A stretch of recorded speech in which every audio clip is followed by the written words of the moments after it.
alaikum, everyone. Welcome back to the Shady Youth Podcast. As usual, my name is Shaquille, your host for today. And we have a special guest host.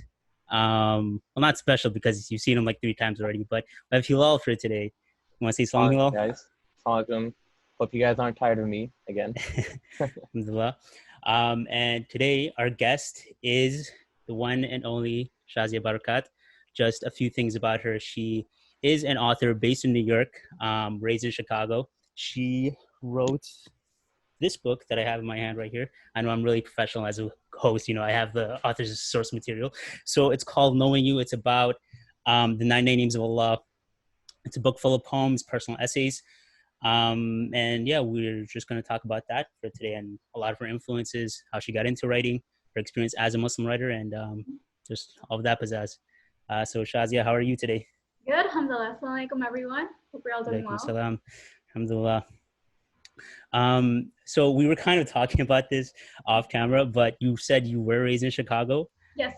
How has the culture shock been from like Chicago to New York? Like, just talk about some of the differences. Sure. Well, first off, it's a lot more diverse here, which I do love. The food's great. A lot of interesting people. You do notice a little bit of difference in attitude. I feel like New Yorkers are New York a little attitude, more right? aggressive, but other than that, alhamdulillah, my experience has been good. Alhamdulillah. I don't know if Chicago has this, but our MTA gets a really bad rap. How has that been? Oh, really? Actually, I love the system here. It took me a while. Really? Yeah. It definitely was very confusing at first.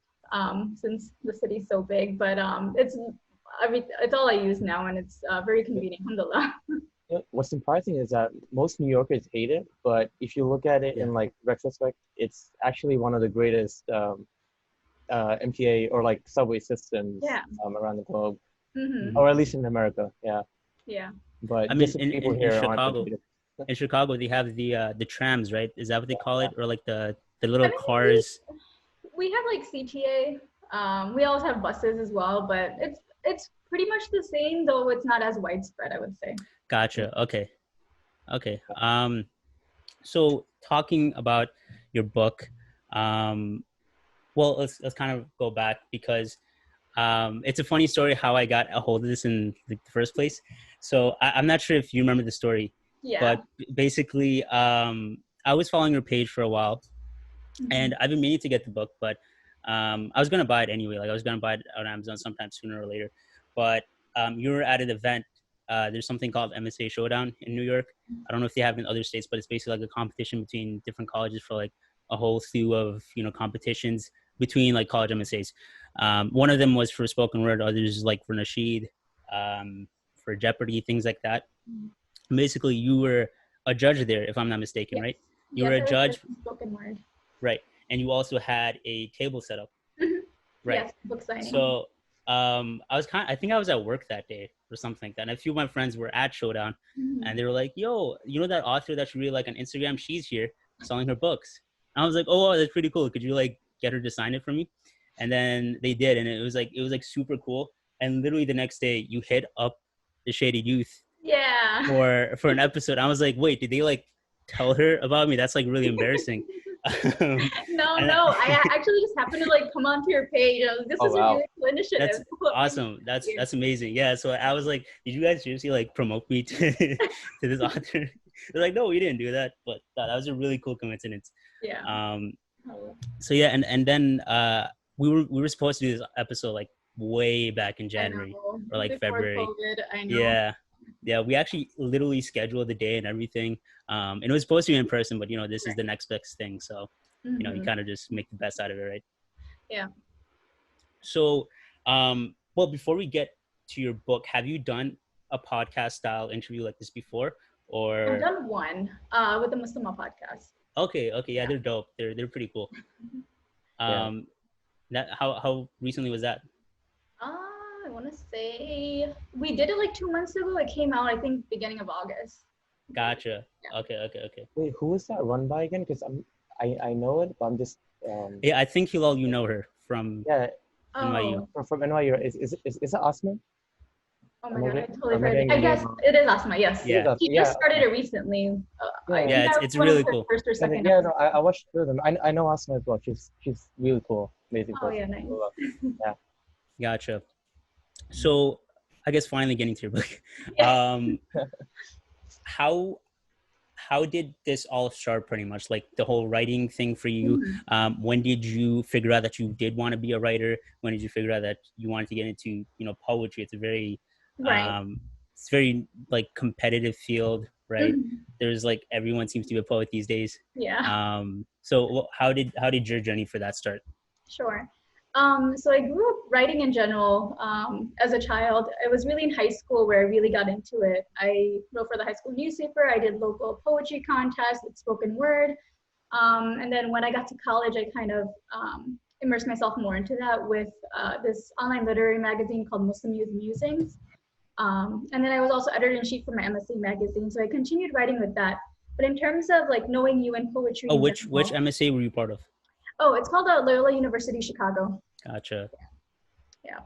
So with knowing you, actually some of these poems trace back to my high school days. So really sophomore year is when I really started looking into the deen more. And one of these verses from the Quran really stood out to me, and that was, the most beautiful names belong to God, so call on him by them. And so I really wanted to make it a personal goal to learn the 99 names of Allah. So what I would do is, I don't know if you're familiar with Yasser Qadhi's YouTube series called Beautiful Names of Allah. Oh man, you mentioned that name around Hilal. He immediately gets excited because he loves Yasser Qadhi.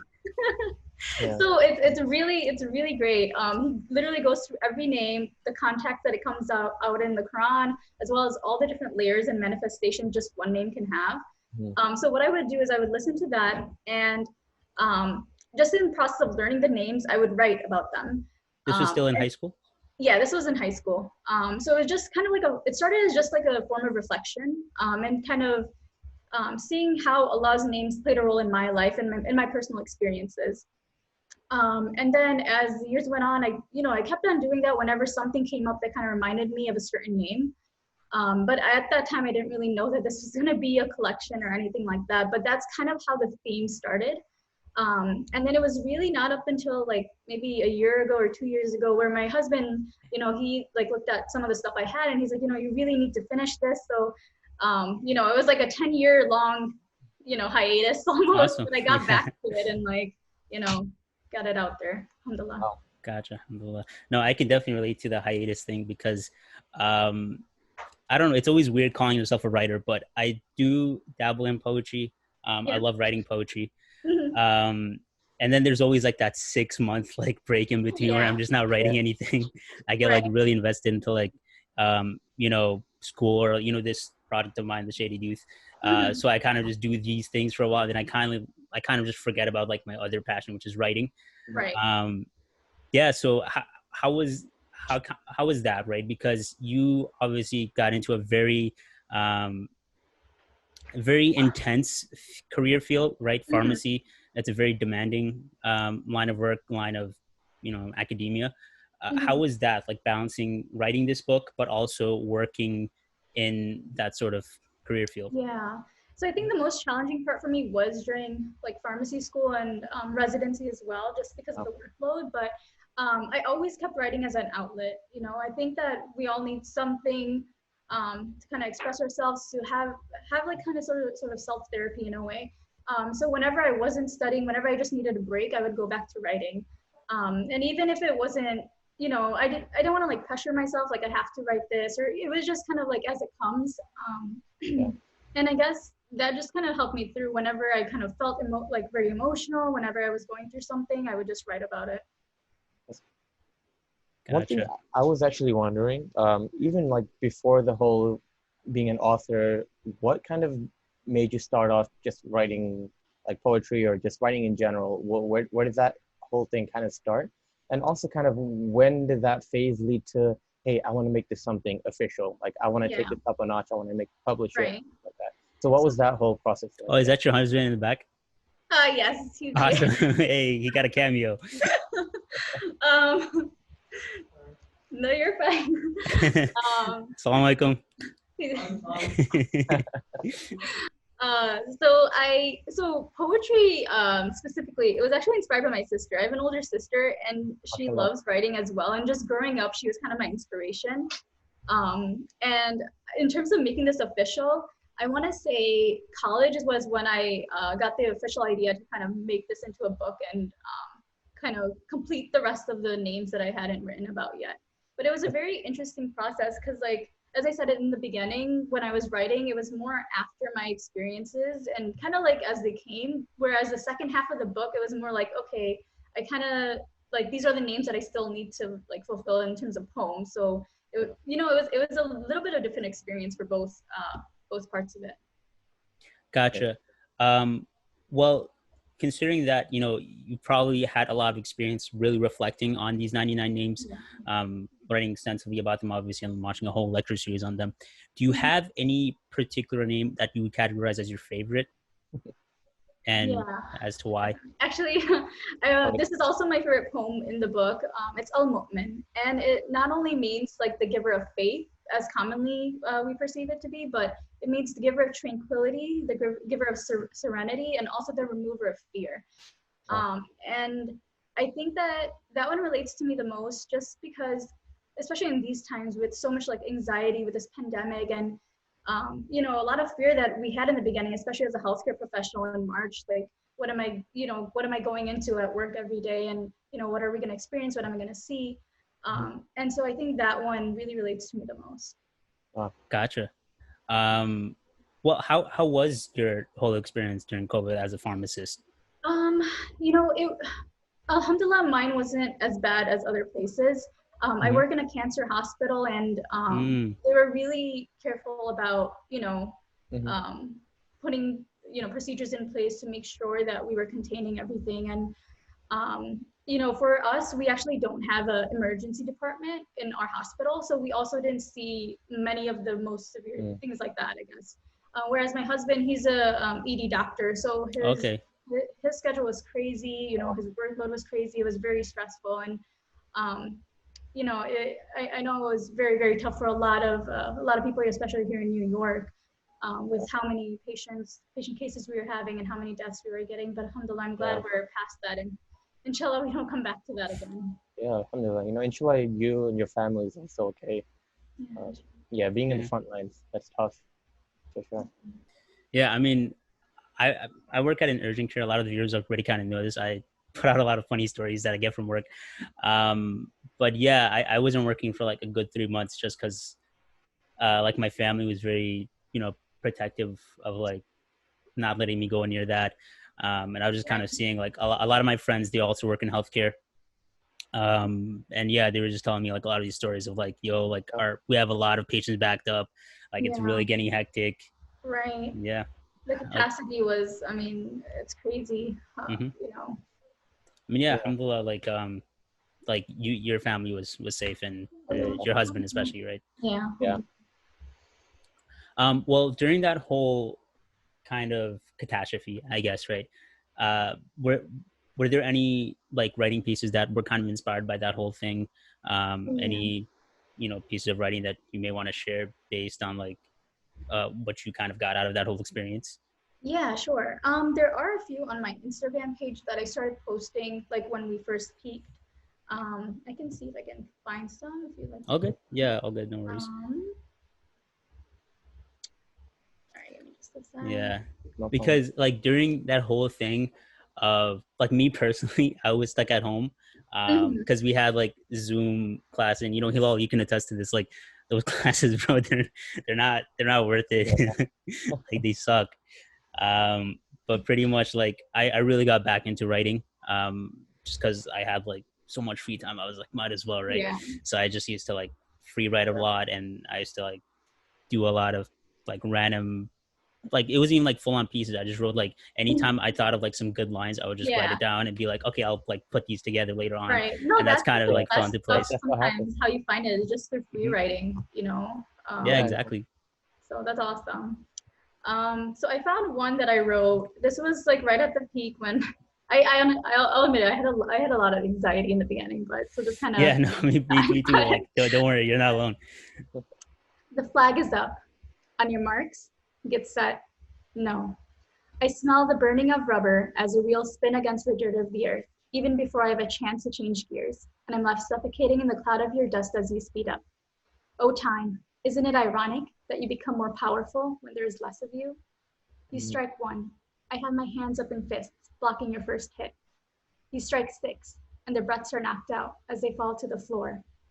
You strike eight, but there are more of us gathered around you now. You strike 12. Our clasped fists are against chests, deeper compressions. We push down against the ribs to set free what has caged them all along. We place a bag of oxygen against the crater of their lips, and as they try to breathe, the smell of molten rock and steam escapes from the lava within their throats that has now scorched our skins too. But we continue ceaselessly, to cleanse the lungs that lay before us, to cause an upheaval of these hearts so they beat once more. And as we step out of the room with yet another life lost, we take off our armor and recognize that our battle wasn't with time at all, for it is he who controls that. But our true war is with ourselves, for the heat of the pressure can make diamonds out of some and burning charcoal out of others. Will my breath still give life, even when it's shallow? Will my hands still hold dear ones, even when they shake? Will my heart still offer love to this world, even when it aches? And as we step outside into the beaming rays that bathe the empty, silent streets that are now crowded with our emotions, we begin to run towards our safe haven. We begin to run at last towards you. Wow, wow. SubhanAllah. Nice, mashallah, subhanallah. That was great. That was amazing. Wow. There were a couple of things that I want to kind of comment on that. So you mentioned time in the beginning of that poem, and it kind of reminded me how everyone was like, cursing 2020, like this is the worst year of my life. Like, bro, this is a write-off year. Like, who cares about 2020? Then I saw something that a scholar posted along the lines of like, don't curse time because Allah is time. There was like some hadith or narration regarding it, and it's basically saying time is inevitable, right? It's a creation of Allah. It's something you can't control, right? You can only make the best of the situation. And I feel like that's really important, especially these days when everything is like anything that can go wrong just goes wrong, right? So inshallah we can kind of always remember that. And Hilal, I don't know if I cut you off. No, I was actually wondering, did you ever plan on like taking these collections of like short poems that you have and actually making a collection book out of these? Bro, she has the COVID ones. Oh, the COVID ones. Yeah, because like meaning like like for specific issues like COVID and other things like that. I have. I mean, I haven't written too much about it. I feel like I'm so comfortable in writing about spirituality that's kind of what I lean towards. Right. Yeah. That's definitely something to think about for me. To step out of my comfort zone. Right, definitely. Because it affected so many people, and I'm sure that's something that a lot. I mean, I know me and a lot of people would definitely be interested in. Yeah, definitely. I mean, especially as your experience is like not even just a writer, but as a healthcare professional, that would be a really good take. Yeah, inshallah. No, thank you for that suggestion. There was a second thing that I wanted to comment on. I love the imagery that you always use. Especially like the whole kind of themes about nature, about like in there with lava and charcoal and things like that, as being a whole motif for destruction and things like that. And this is like pretty evident throughout your whole book. You always use a lot of these nature themed metaphors and things of that nature, right? So could you talk about like where that influence kind of came from? And why because I'm sure it's intentional, right? Like why you would intentionally choose to use this as like an ongoing theme for your work. I guess for me, nature is like the biggest inspiration. I feel like it reflects so much of Allah's power, Allah's beauty, subhanallah. And whenever I'm on a trip or wherever I am, it's very breathtaking to see like mountains and rivers and things like that. And I think that being able to kind of see the beauty in the world around you, you're also able to see kind of the beauty that Allah has placed within you as well, and the worth that you have. And the biggest thing of my book is just kind of trying to lift people up, right, spiritually. And so I feel like just trying to look at the signs in the Quran. It mentions so many times, you know, there's signs all around you. So just trying to focus in on some of those signs is kind of what I was aiming for. Gotcha. Well, you're a particularly young writer, right? You're around 25, 26? Yeah, 26. Right, now. 26. And of course, you've been writing for 10 years and things of that nature, right? So I do want to ask, because I feel like I kind of experience this a lot, where something that I write and I do want to publicize, but then there's always that thinking of like, well, bro, like no one's gonna like this, you know, you're just kind of writing it in. Right. So it's always that. But then there's also that part of me. It's like, well, I mean, I put in time to this. Like, I do kind of want to share it. Right. So how did you ever have that battle of, I guess it's called imposter syndrome, right? Like not thinking that you're a part of like your colleagues or your peers in this, you know, field that you're going into, you know, this question writing, right? So have you ever experienced that, in particular with your book? Like, has there ever been doubts of like, should I even release this? Like, is it worth it? Yeah, definitely. And I think that that's something that, you know, I still have. I think a lot of writers have that. And, you know, for me, like I said, I went on a 10-year hiatus because I thought that, you know, this is not worth it. Like it's like, I just kind of shoved it to the shift to the side, I mean. And it was really my family, like I said, like my husband, when he read it, he's like, you know, this is great. Like no one's had this idea before. And especially for me growing up as a Muslim writer and poet, I didn't really have any contemporary Muslim poets that I could find, to be quite honest. So I really wanted to put this out there, first by the encouragement of my family. They kind of helped push me towards that. And then also just to have something out there for the younger audience that might want to be writers that are Muslim and want to write about spirituality, but they don't really have necessarily someone that they can relate to growing up. So. Yeah. No, it's amazing actually, because the fact that you took your hobby to something you like to do as a passion and kind of made that into something that was very that was like fully published and out there, and something that is very legitimate. Like both like me and Shaquille, we love to write in different aspects. So I would like write nasheeds and I would compete in them and a lot. But for me, I kind of just left it at that. And I know like Shaquille, the same thing. We would both write, would perform at places, but then I feel like due to various reasons, we were just never able to kind of put it out there and actually legitimize it. And I think that step, the fact that you're able to take them, subhanAllah, you did a very great job at it. That's I mean, you're number one best-selling on Amazon, right? So and it's always also about just not letting what other people might think it to you. You do your work, you do it for the right intentions, and inshallah, Allah will put barakah in it. Yeah, right. I think a lot of times it's not even like alhamdulillah, in Shaquille, we had good company, that people encouraged us, but it's more ourselves that we just kind of bring ourselves down. Like, hey, I don't, I don't think it's gonna do well. Like, so many things are gonna go wrong. And all this just brings us down, and it just never gets us to take that, final leap. Did you ever find it? Because it wasn't even like more of like no one's gonna like it. It was more of like I would compare myself, right? So did you ever face that thing of like like comparing yourself to a more like well-established poet that's been doing this for like 20, 30 years, but you're like comparing your work to them? Did you ever find yourself? They all have to start somewhere. So it is what it is. Put yourself out there, because you never know. It's if you're not willing to take the risk, then it's of course. You have to put yourself out there, I think. So. Right. Yeah. Was there any because I know you said you didn't have any contemporary Muslim poets that you looked up to, and I think mashallah you're really filling in those shoes for, I guess, the next generation that's trying to become a writer or wants to be a writer. Was there any even non-Muslim writer that you did look up to or did influence your style of writing? So I think in terms of like spirituality, one of like the older poets, Rumi. Of course, Rumi. So I love Rumi. So his works were a lot of like inspiration for me growing up. I think right now, I don't know if you've heard of, she's more up and coming. Her name is Jasmine Kaur. She's not Muslim, but she also writes a lot about like identity and her own faith. But her work is really like deep and moving as well. So I really like that. Gotcha. Well, speaking of Rumi, because I love speaking about Rumi, there's, you'll all know is like there is not one person that I would love to meet more than Rumi.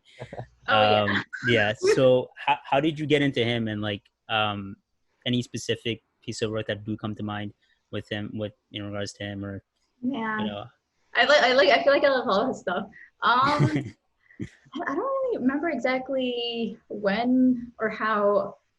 It was mostly in undergrad that I started reading his stuff. And then I remember like my sister-in-law gave me some of his other books. But I can't really remember exactly how I got into him, to be honest. But yeah, let's see. Gotcha. Well, yeah. How I kind of got into him was I was just looking into like Sufism a lot. And like Maulana like Jalaluddin Rumi, like before he was a poet, he was like a scholar, of course. Mm-hmm. So just like looking into a lot of his influence and things like that, and like his whole companionship with like Shams at Tabrizi, it was just super cool. Like just reading about his whole thing. Yeah. Do you have any like particular translations that you would recommend, or any books on like whoever does want to look into Rumi more?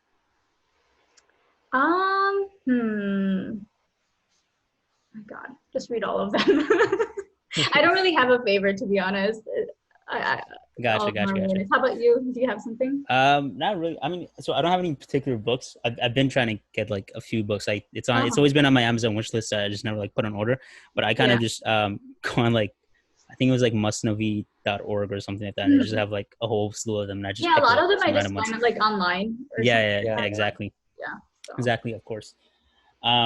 I know when I hit you up about this podcast, you said you had a few poems in particular that you did want to share. Sure. If you want to go ahead and... Yes. So I'm going to start off with the one that I said was one of my favorites, Al-Mu'min, which again means not only the giver of faith, but also the giver of peace, tranquility, and the remover of fear. Yeah. An uninvited guest settles in the valley of my heart, makes a home within my chest, and refuses to depart. The mountains of my lungs are crumbling down beneath his weight as he pollutes the peace once there with oppression and hate. There are waves of emotions that pound against my veins, lost in a whirl of wind as they rage in a hurricane. The currents get rough, and I find myself lost at sea, within a jagged ocean as vast as the emptiness I flee. My nights have grown longer as I struggle to fall asleep. My days have blurred together and my body has grown weak. Tracks run over my wrist as a departing train voices its last call. Is it better to feel pain than to feel nothing at all? Emotions cloud my thoughts, smoke fogs up my mind. They tell me I'm not good enough, that I'm not worth it to the divine. My faith is shaking. I can't find who I am. I'm enchained by fear as desolation takes command. Salt water shakes my core and spills over the rims of my eyes. As the ocean drowns me, I succumb to the numbness inside. I frantically glance into the distance and find his lighthouse shining for miles away, guiding me home from tides that make me stray. He shows me the universe, constellations trace my skin, and even when I'm breaking, my galaxies shine from the stardust within. He shows me the dawn. As it breaks, so do I, but there's a beauty in my breaking, as red and gold paint the morning sky. To him, I'm worth more than this world entirely, and that's all I need to overcome my haunting thoughts of mortality. An honorable guest has settled in the valley of my heart. He illuminates it with light in places that have broken apart. So just to kind of give you a background about this poem, I'm a big mental health advocate. And so this poem was kind of going over individuals struggle with depression. They're contemplating suicide, but ultimately they kind of see the worth that Allah has given to them by seeing the world around them. And I think it's really important to talk about mental health, especially in the Muslim community, since it's such a taboo topic. But in reality, it's so common. If you take a look around your home, even statistically wise, 1 in 5 people suffer from mental illness. There's more Americans suffering from depression than they are from cancer, from HIV and AIDS, from coronary heart disease. So this was just kind of my step to kind of open conversations about mental health. Definitely. Gotcha. Yeah, no, that's an important thing to raise awareness about. Yeah. And once again, like I'm blown away by the imagery that you always use. MashaAllah. So me and Hilal, we attended this like virtual workshop a few days ago, I think, or maybe a week ago, with Dr. Omar Sharif, if you're familiar with him. Basically, he's based in New York. He's a psychiatrist, and he did this workshop with an organization named Holistic on mental health and spreading awareness in South Asian community in particular. He was saying something along the lines of, 15% of Asian Americans, because we're all kind of just lumped into Asian Americans. It's not like South Asian, Korean, Chinese, or anything like that. But he was saying like 15% of Asian Americans reported to have a mental illness. And that's just people that have reported it, right? So I think we don't even know like how many people are out there suffering without anyone like even even batting an eye. I mean, sorry, Hilo. No, I was gonna say one thing I find really inspiring and also just amazing how you put it together, connecting the whole spiritual side of things, because that is something you want to focus on, but also relating it to very real issues that we go through. Of course. And that's something that's like at least I know like very hard to do, actually, tackling, trying to keep the spiritual side, doing about Allah's names and his attributes, but also something that's very human as well at the same time. That's something that I think you tackled very well, and hopefully a lot of people can take inspiration from that as well, because I know I did. No, thank you so much. Well, I was kind of like just going through this book point, like trying to like just fold the pages of like particular pieces that I wanted to know more about. But the two pieces you already kind of covered, I literally like I folded them, so I was like, oh shoot. I guess I chose some good ones. There was one in particular where I think you were speaking about domestic abuse, where hold on, let me see if I can find it. I'm sure you know which one I'm talking about. I know what you're talking about. I don't remember where it was. Right. Yeah. It was basically like each line was like she wanted this and he did that, speaking about her husband. And then the last line sort of has a twist on it, which is really cool to see. I found it. It's page 40. Oh, if you want. Yes, yeah, it's page 40. Got it. So Al-Muhaymin, The Guardian. So this one, unfortunately, I had a friend that was going through domestic abuse, and so this was kind of inspired by her. Gotcha. But I will share it with all of you. She said she loved the rain, so he made her drench herself in tears. She said she loved the sea, so he had her drowning in her fears.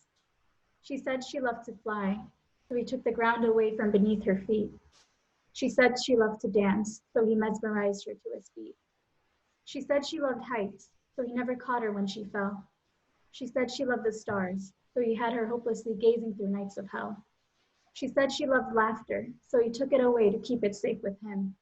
She said she loved the sun setting, so he set her beaming light within. She said she loved making memories, so he gave her unforgettable scars. She said she loved to travel, so he coldly pushed her far. She said she loved autumn, so he changed colors before her eyes. She said she loved God, so he protected her from him with his light. Oh, wow. Yeah. So yeah, that was again. Yeah, that twist at the end is like boom. Oh, yeah. Yeah. Thank you. Wow. You said it was based off a personal experience, right?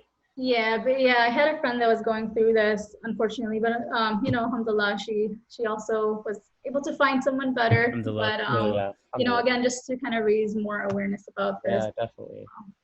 Definitely. I mean, yeah, just tying back to like the whole mental health aspect of it. Like, did I lag? Okay. Oh no, you're good. Okay. Yeah, just like tying back to the whole mental health aspect of it. I feel like domestic abuse is another thing that's just like not tackled enough or even spoken enough about. Yeah, definitely. Yeah, look, once again, like as I mentioned, very real issues, correct? Connected to a lot of like connected to God, right? Yeah, connected to Allah. So it's just not even like a theoretical thing anymore. Where I feel like a lot of the time when we grew up, it was more like sometimes we'd hear like the punishment of Allah, or like, you have to pray or else Allah will send you to hell and stuff like that, right?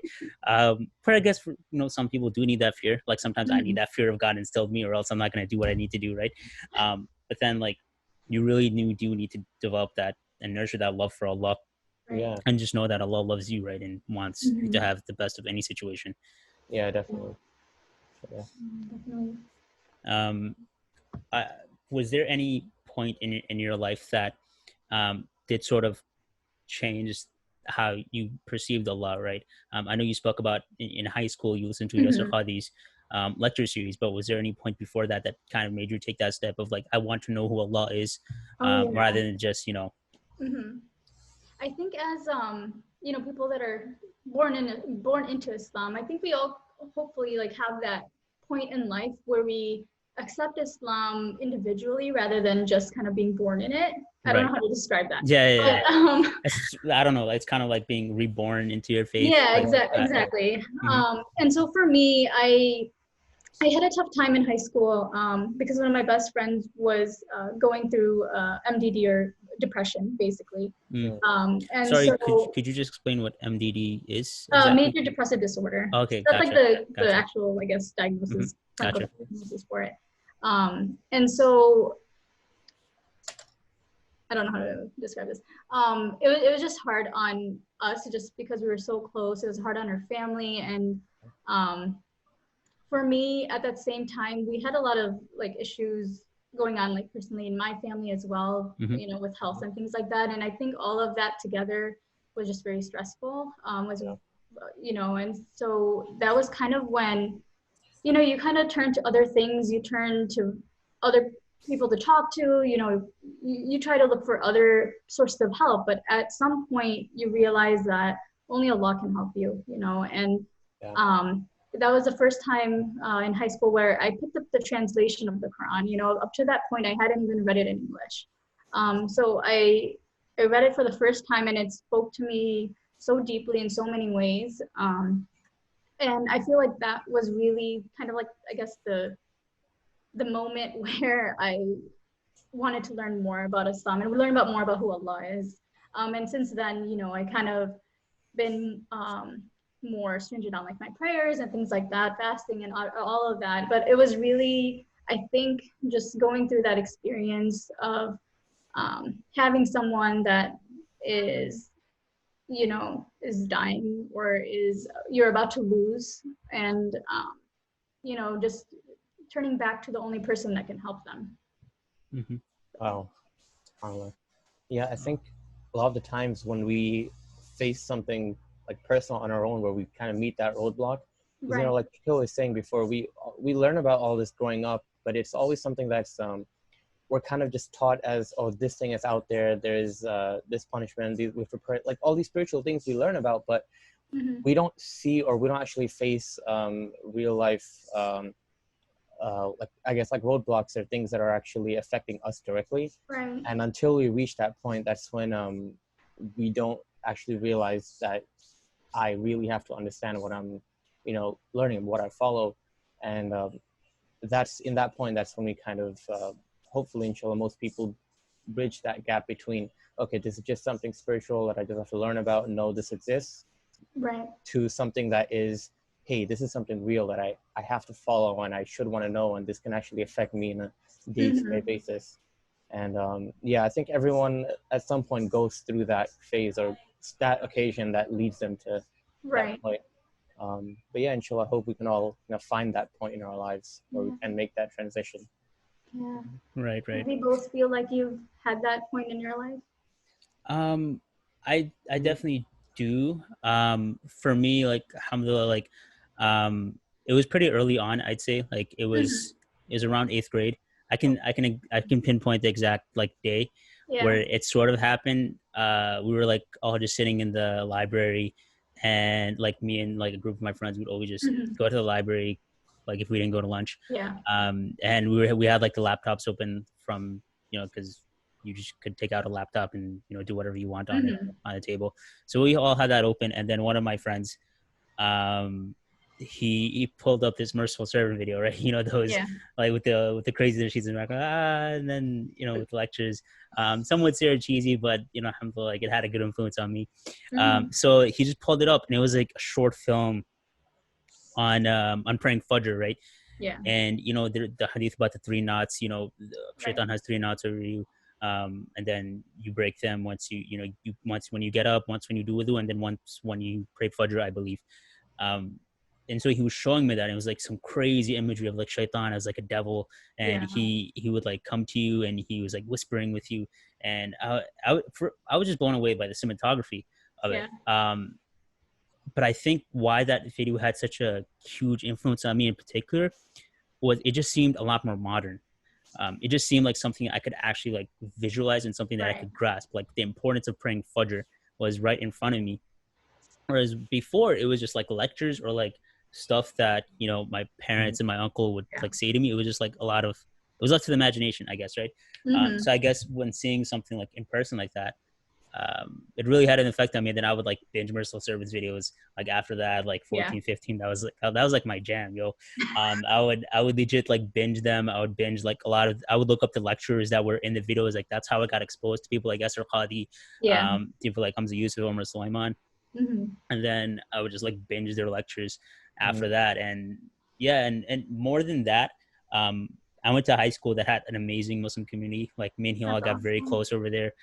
We have like a huge circle of brothers that we were still, in touch with to this day. Like we literally went on a hike together a few weeks back, and like we're still friends with people that we knew from high school, which I know that's not like a hugely common thing nowadays. No, definitely not. That's awesome, But though, mashallah. alhamdulillah, that was really good for me. Like I haven't had too much of like a hard coming of age moment. Like alhamdulillah, I had that for a good few years. I mean, of course, there's always that struggle of like always, where you're falling and you feel like you're just not doing anything good enough. But then you kind of just have to remember who Allah is, right? He's Ar-Rahman, Ar-Rahim, the most loving, right? And just come back to him. I think for me it was similar in the sense that I don't know if I had just one particular incident. I think growing up, or especially when I got into high school, and we kind of had more exposure with a lot of Muslim people around us, because I never really had that environment until high school, where you kind of just see the how I guess how amazing just the Muslim Brotherhood is. Not the organization, like Muslim Brotherhood as in the actual Muslim Brotherhood. Bro, if I was monetized, I'd be automatically demonetized because of that. I mean, and you kind of like see how much love there is between it, and the source of that being Islam, and that kind of gave me the love for it. And I think growing up, I kind of had this thing in my head where I would like, it sounds weird, but I would kind of like talk to Allah, and I would say that, okay, if me doing something, if this is bad for me, or if I did something wrong, then like give me a sign that this is wrong. Right. Like either make me like stub my toe, like something stupid like that. It's nothing crazy, but subhanAllah, I would see it actually work. Like sometimes when I'd be doing something, immediately after, like something would happen to me, I would like break my hand, and I'm like, no way, this is like, I know it sounds really dumb, but subhanAllah, you don't know how many times where like I would say something like, like give me a sign, and something so like physical would happen to me that it really felt like Allah was actually talking to me through these. And even to this day, when I would make decisions, or when I'm not sure if I'm doing something right, I would literally tell Allah, look, if I made a mistake, please give me like some form of like punishment or something, so I can realize. Come on. Punishment meaning like a physical thing, like, and I would realize just recently, like something happened, and then like when I went to pray, I like cut my eye as soon as I went down, like because I hit my eye on something, and immediately when that happened, I realized, oh man, I shouldn't have done that thing, and like that's like as that started happening, and I realized, wow, there's no way this is a coincidence. I know many people watching this think this is so stupid, like no, it's amazing, but but when this has been like, this is just a thing like me and Allah had for like a while now, and so as it started to develop, I was like, you know what, like this has to be the one. And I guess that's kind of how like I kept my communication with Allah, and like how I keep myself grounded. Like if I'm not sure about something, like I just like just give me a sign, like something physical that I can know, am I doing the right thing or not. And that kind of gave me that firm belief that even when I know I'm doing something wrong, that Allah would try to still steer me back on the right path. Right. No, what you were saying earlier about like the Muslim bonding and stuff like that, I can definitely relate to that because I grew up in a very non-Muslim community up until I went to college, actually, when we had the big MSA. But yeah, it was, you said you something similar, right? Like you didn't really see the Muslim Brotherhood until later on. Yeah. I think before high school, I don't think I had like a large Muslim group that I was constantly with. Yeah. I mean, it does make it tougher, but you know, it is what it is. How was your college MSA life? Were you involved with them or? Yeah, just because of the like that was honestly like the sisterhood and stuff, like how you mentioned, just having that support and you know, all the events, they kind of like spiritually boost you, and it was hard to find that even after I left college, you know. So it was definitely, I was really grateful to have that while it lasted. Right. But yeah. Gotcha. So just to kind of wrap up, I do want to ask you about a couple of particular things. But the first thing is, I know you also do perform these poems like live in person. They're not, they are good for reading, but they're also pretty good for, reading out loud, the rhyme scheme and things like that. How did you kind of get started with those? Was it more for, publicizing the book, or was it something that you wanted to get in for a while? And also, like, how did you, because I know everyone, once they kind of get on stage, like I know the few times that I have gotten on stage, I'm literally shaking. Like I remember the first time, Hilal, I don't know if you noticed, Hilal was in the audience. Like I was legit trembling, like my legs were trembling. And what I would kind of do is pace back and forth so people didn't notice. But like, yeah, I was legit trembling. And every time I do go on stage, I don't have my glasses on, so I basically I barely see the audience. So it's like all a fuzz. And like, so do you have any like weird things, like strategies like that? Like how did you get into performing in public, and do you have any like good coping mechanisms to like kind of get over the fear of it? Sure. So in terms of poetry, I mean, I did a few back in like, I'm gonna say like middle school, high school for my like local library. I performed a little bit then, but honestly, I had really bad stage fright as well. Even now, like I have to practice so much before I get on, and my heart is pounding, my palms are sweaty. Like I don't know if you could ever knees weak, get over that initial fright. But in terms of like the poems I do now, it was actually like initially it was to market the book. Because I self-published this, and I feel like marketing was the biggest challenge for me, just getting the word out there. And so I started doing all these events just to let people know that it's out there. So that was kind of initially like how I started doing them. But when I don't know how to describe it. When I actually start performing, it's very interesting because you start seeing like the emotions in the audience, right? There's been some MSA events where I see people like start crying, and I'm just like, oh my God, like and I think that like makes it all worth it. Like, so initially I do have a lot of anxiety, but just practice, be confident when you go up there. For me, it took a lot of presentations, even in the healthcare world. Like, I'm sure you're gonna, I don't know if you do like continuing education presentations or things like that, where you're gonna be presenting to an audience. Take advantage of those. I really built that skill set throughout my residency as well, just presenting. And I think that really helped me in the writing side as well. Gotcha. Awesome. Just to close off, do you have anything in store for the future? Any sequels on the book? Any future projects that you want to advertise? Feel free. So this is really early stages. I don't know where it's gonna go or if it's gonna go, but I'm working on a novel. Wow. Okay. Yeah. That's cool. So it's a little out of my little niche here, but gotcha. We'll see how it goes. Wow. Can we get like a sneak peek of what the synopsis is, or? I'll tell you, it's historical fiction. Historical fiction. Okay, that's a cool little niche to dive into. Yeah. So we'll see how it goes. But, gotcha. There's still a lot of like, I guess, faith and culture in it as well. Gotcha. So are the main characters also Muslim, or is it more gravitating away from. Okay, gotcha. Yeah. Are you familiar with there's an author based in the UK, Naima bint Robert. What are some of her books? I don't know. I think like she like something like the girl with the red shoes. I think that was like one of them. I don't know. It's something with red shoes. But she has like a lot of like Muslim fictional books and. Oh really? Yeah. And then there's like a couple others, but I don't know. I haven't read too many works with where like the main character is Muslim, so that's gonna be pretty interesting to see. Yeah.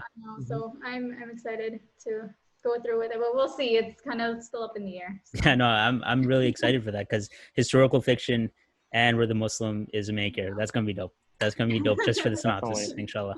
Yeah. All right. So thank you, Shaziya, for being on today's episode. Today was really insightful, getting to know you. It's a pun. Thanks for your support of the book.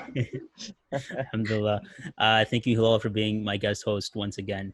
And thank you guys, most of all, for staying tuned every single episode. I hope you guys are enjoying these episodes. I hope you guys are enjoying the guests because I know I sure am, just getting to chat with them, getting to know them more one-on-one as people. And yeah, we have a lot more in store, so stay tuned. Have a nice day, guys. And Shaziya, it's been amazing. Thank you once again for doing this. It's been it's been a lot coming. It's been months that we've been trying to do this. But yeah, Jazakallah khair once again. No, thank you.